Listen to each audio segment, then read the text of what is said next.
Hey kids, have you ever faced a situation where telling the truth felt really hard? Well, today on Ideal Moral Magic, we are peeking into a real and honest moment from a student's life captured in the diary. Let's read what this young student had to say. This is a diary entry of 31st March. Dear diary, this is a day I will remember for a long time. I have been working on a science fair project for weeks. My topic was how clean is our school's drinking water. I tasted water from different taps, and one sample from the old building showed a high level of bacteria. I felt excited as my project was turning out to be interesting, but then I tested the same tap again a week later. This time, the water looked much better. The bacteria were gone. Now I was confused. If I added this new result, my project wouldn't look so dramatic, but if I left it out, everything would seem clearer and stronger.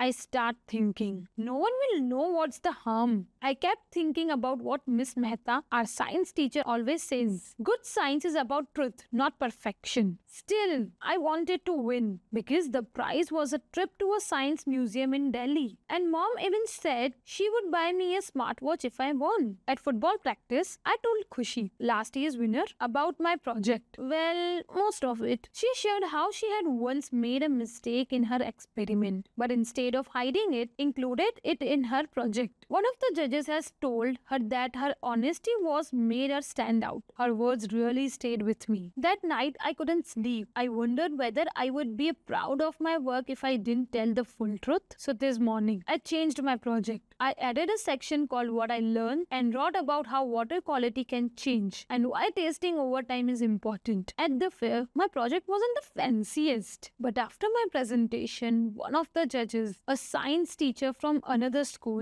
came up to me and said, I love the way you handle uncertain results. That's what science is all about. She even invited me to a summer science workshop. I didn't win the first place, but I think I made the right choice. I feel proud of myself, not because I was perfect, but because I was honest. Good night. So kids, sometimes doing the right things may not win you a trophy, but it wins you something far better. That is self-respect.